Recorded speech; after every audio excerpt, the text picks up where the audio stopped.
নমস্কার বন্ধুরা, জিকে3 এসএনসি চ্যানেলের তরফ থেকে জানাই স্বাগতম। বন্ধুরা, আশা করি ঈশ্বরের কৃপায় সবাই ভালো আছেন। বন্ধুরা, আজ আবার চলে এলাম আরেকটা নতুন ভিডিও নিয়ে। আজ বলবো জীবনের দারিদ্র্য দূর করার উপায়। দারিদ্র্য মানুষের জীবনে একটা এমন অবস্থা যা মানুষকে ভেতর থেকে একেবারে দুর্বল করে ফেলে। এর প্রভাবে মানুষ হয়তো কখনো মানসিক বিকারগ্রস্ত হয়ে পড়েন। অনেক সময় হাজার চেষ্টা করেও অনেকের জীবন থেকে আর্থিক টানাটানি পিছু ছাড়ে না। টাকা রোজগার করলেও কোথা দিয়ে যে সেই টাকা বেরিয়ে যায় তা যেন বোঝা যায় না। এই দারিদ্র্য দূর করতে বাস্তুশাস্ত্রে কিছু সহজ নিয়ম রয়েছে, যেগুলি সঠিক নিয়মে পালন করতে পারলে অত্যন্ত দ্রুত ফল পাওয়া যাবে। মা ও বোনেরা, আজ আমি আপনাদের যে নিয়মগুলো বলবো সেগুলি যদি আপনারা সঠিকভাবে পালন করেন, দেখবেন 1 মাসের মধ্যেই তার ফল পেতে শুরু করবেন। বন্ধুরা, চ্যানেলে যারা নতুন অবশ্যই একটা সাবস্ক্রাইব করে দিন।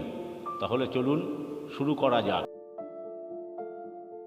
প্রতিদিন আমরা যে ঠাকুর পুজো করি তার কিছু নিয়ম রয়েছে যা অবশ্যই মেনে চলতে হয়।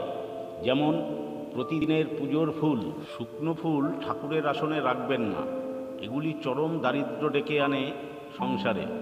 যদি বাড়িতে কখনো প্রয়োজন ছাড়া গাছ কাটা হয়, তাহলে সেই কাটা গাছ সঙ্গে সঙ্গে বাড়ির বাইরে ফেলে দিন।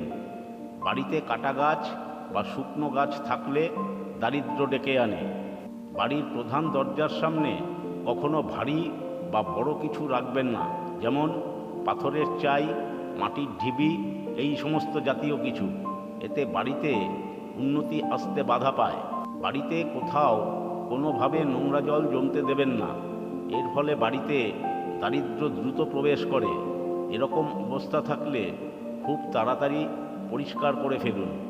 প্রতিদিন ঘর পরিষ্কারের সময় ঘর মোছার জলে সামান্য নুন দিয়ে তবে ঘর মুছুন।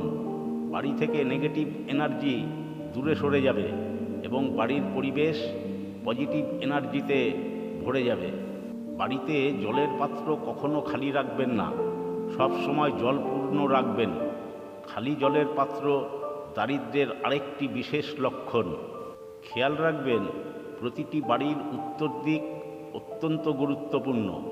এই দিকে যদি নোংরা করে রাখেন বা অপ্রয়োজনীয় জিনিস দিয়ে ভরে রাখেন, তাহলে দারিদ্র্য আপনার সঙ্গী হয়ে থাকবে। ঘরের উত্তর দিকে ডাস্টবিন রাখবেন না বা কোনোভাবে নোংরা করে রাখবেন না। মনে রাখবেন, উত্তর দিক হলো কুবেরের দিক। তাই এই দিক থেকে যে শক্তি আপনার ঘরে প্রবেশ করে সরাসরি আর্থিক সঙ্গতির সঙ্গে যুক্ত হয়। বন্ধুরা, আজ থেকেই এই নিয়মগুলো মেনে চলুন। যদি 1 মাসের মধ্যে উপকৃত হন, তাহলে 1 মাস পরেই কমেন্টস করে জানাবেন এবং প্রিয়জনদের শেয়ার করবেন। ধন্যবাদ।